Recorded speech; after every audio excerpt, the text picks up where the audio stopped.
오늘 본문은 여리고에서 맹인이 눈을 떠서 보는 기적을 기록하고 있습니다. 길가에서 구걸하던 맹인이 예수님께서 지나간다는 소식을 듣고 다윗의 자손 예수여, 나를 불쌍히 여기소서라고 얘기합니다.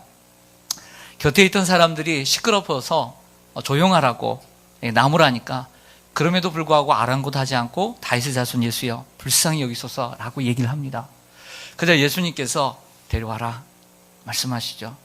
그리고 묻습니다. 내가 너에게 무엇을 해주기를 원하느냐? 그랬더니 당연히 보기를 원합니다 라고 얘기를 하죠. 그랬더니 예수님께서 내 믿음이 너를 구원하였느니라 라고 말씀을 하시는 내용이 오늘 본문입니다. 그뿐만 아니라 이 맹인이 보게 되었고 하나님께 영광을 돌리고 또 예수님을 따르게 되었습니다.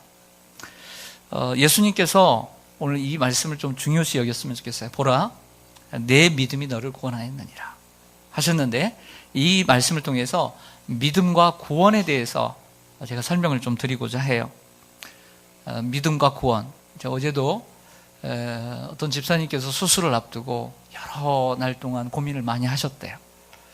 별거 아닌 것처럼 보이지만 그분에게는 심각한 문제였어요. 그래서 우리가 함께 기도하기를 원했고 또 격려하기를 원했고, 가시기 전에 저에게 와서 기도를 받고 가셨어요.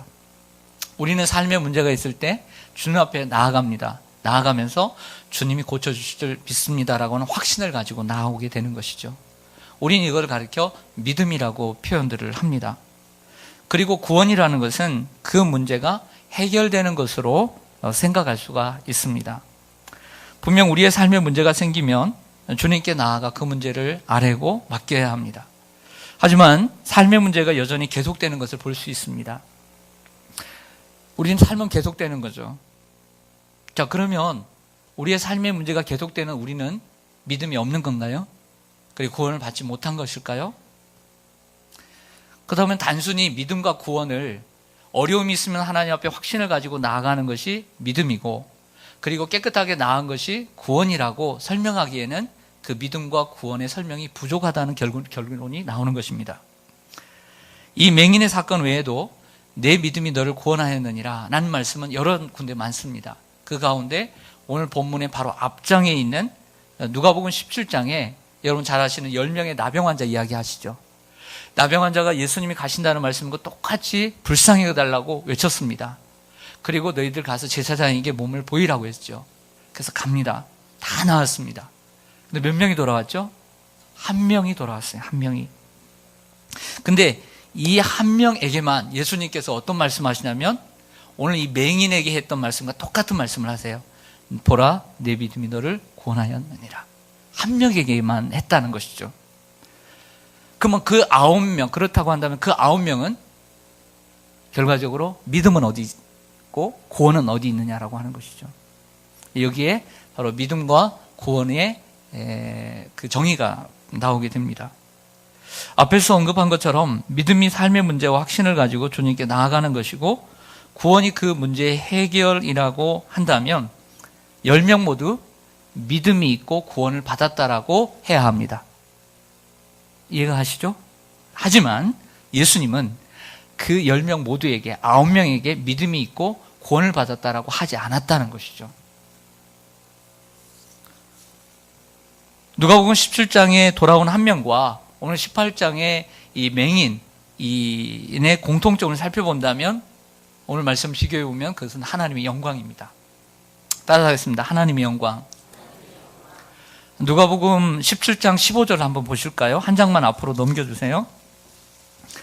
누가복음 17장 15절 같이 읽겠습니다. 시작. 그 중에 한 사람이 자기가 나은 것을 보고 큰 소리로 하나님께 영광을 돌리며 돌아와 그랬습니다. 그러자 예수님께서 18절 같이 읽습니다. 시작. 이 이방인 외에는 하나님께 영광을 돌리러 돌아온 자가 없느냐 하시고, 하나님께 영광을 돌렸고 또 예수님은 하나님께 영광을 돌리러 돌아온 자가 없느냐라고 물으셨습니다. 근데 오늘 그 본문 마지막 절 참 중요합니다. 오늘 18장 43절로 가보겠습니다. 이 맹인도 자기가 나은 것을 보았습니다. 이미 나았습니다. 보게 되었습니다. 그리고 난 다음에 행동을 보겠습니다. 43절 시작. 곧 보게 되어 하나님께 영광을 돌리며 예수를 따르니 백성이 다 이를 보고 하나님을 찬양하니라. 아멘. 이 사건 속에서 저는 진정한 믿음과 구원을 좀 설명해 보려고 합니다. 여러분들 진정한 믿음의 사람이 되기를 원하시죠? 네. 진정한 믿음과 구원은 하나님께 영광을 돌리는 것입니다.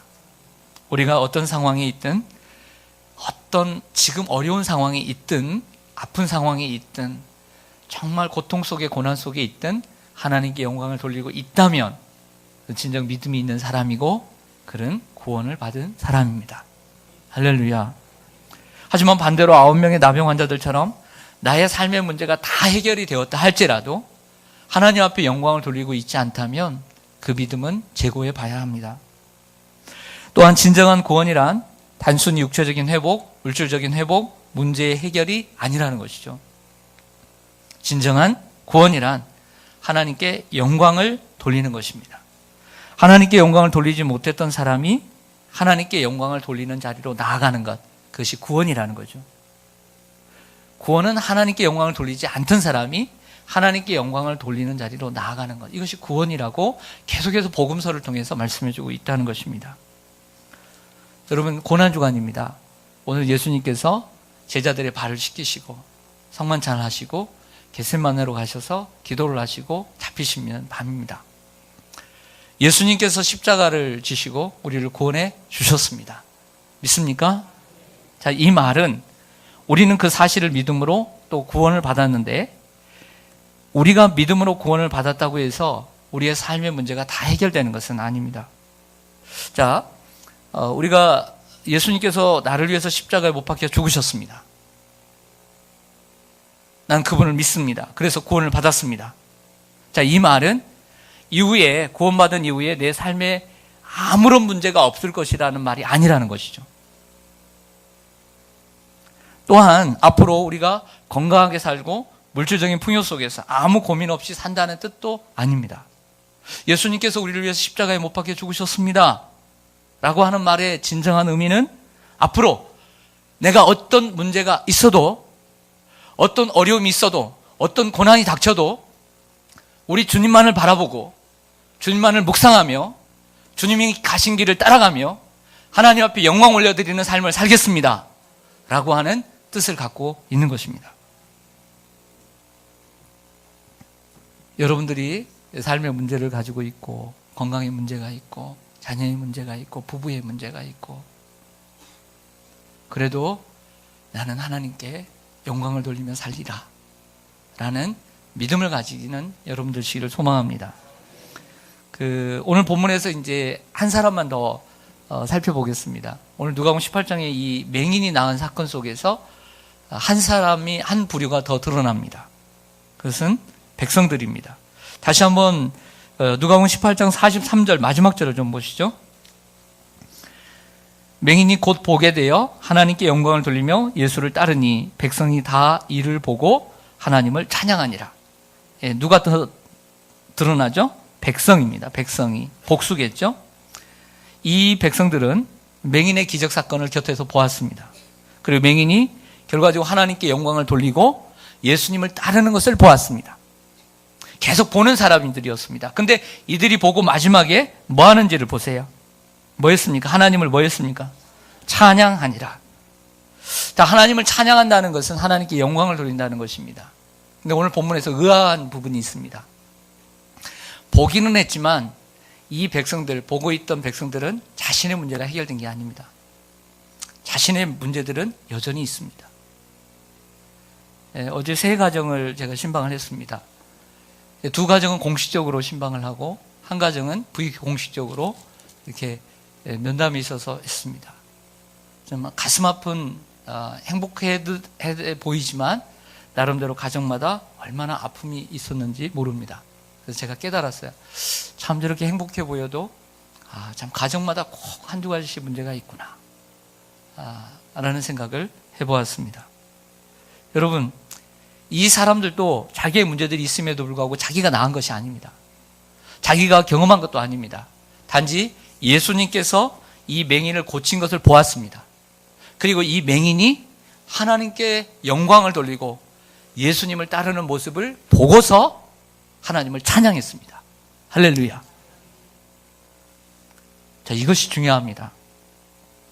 무엇을 보느냐가 중요합니다. 여기에 믿음이 달려 있습니다.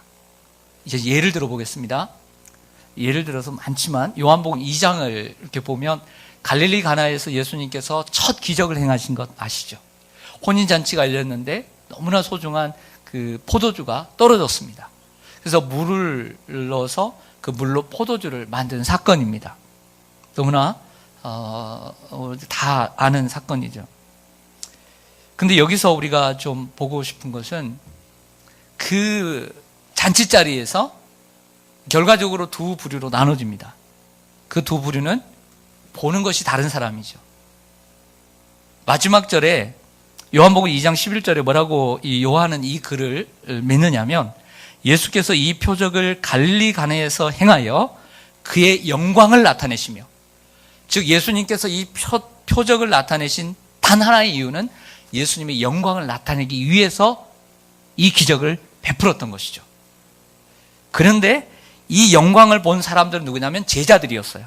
그래서 제자들이 그를 믿으니라 이렇게 결론을 지어요. 제자들은 이 기적, 물이 포도주로 변한 사건 속에서 뭘 보았냐면 예수님을 보았어요. 예수님이 행하신 것을 보았고 예수님의 능력을 보았고 그 예수님이 어떤 분이라는 것을 보았어요. 예수님의 능력을 보았어요. 그리고 하나님께 영광을 돌렸어요. 그들은 믿음의 사람이 되었어요. 그러나 그 잔치에 참여한 많은 사람들은 뭘 보았냐면 포도주를 보았어요. 그리고 그들의 말 속에는 예수님의 이야기가 없이 포도주가 참 맛있다, 술 이야기만 했어요. 기적만 얘기했던 것이죠. 우린 기적을 넘어 표적으로 나가야 될 줄로 믿습니다. 무슨 얘기를 하냐면 우리의 삶의 문제는 계속됩니다. 그 속에서 우리는 무엇을 보아야 되느냐? 하나님을 보아야 합니다. 오늘 귀한 찬양을 해주신 것처럼 보라 하나님의 능력을, 하나님의 구원을 봐야 될 줄로 믿습니다. 단순히 내 문제가 해결되는 것만 보고 기뻐하는 사람은 술을 이야기하고 술 얘기만 하는 사람입니다. 술만 보는 사람이죠. 그러나 우리가 오늘 보는 것은 하나님 우리의 삶 속에, 우리의 내 가정 속에, 내 인생 속에, 여러분들의 삶 속에 행하시는, 여러분들을 이끌고 가시는 하나님을 보게 되기를 원합니다. 누가복음 19장의 9명의 사람들은 자신들이 낳은 것을 경험했음에도 불구하고 주님이 하신 일과 주님을 바라보지 못했습니다. 그러나 누가복음 18장 43절에 이 맹인이 낳는 것을 자신이 직접 낳지도 않았음에도 불구하고 이 백성들은 결국엔 하나님의 영광을 보게 되었다라고 하는 것입니다. 사랑하는 성도 여러분, 여러분의 삶의 문제가 해결됐든지 아니면 해결되지 않았다 할지라도 하나님의 역사하심을 바라보고 있다면 여러분들은 믿음의 사람들입니다. 그리고 구원을 받았습니다. 우리가 고난주간을 보내고 있습니다. 우리가 예수님의 십자가를 묵상하고 또 예수님의 십자가를, 예수님을 바라보고 있다면 그것은 하나님께서 우리에게 허락하신 믿음 때문입니다. 그리고 그 믿음으로 인해서 우리가 하나님 앞에 영광 올려드리는 진정한 믿음의 사람이 되기를 원합니다. 아멘. 기도하겠습니다.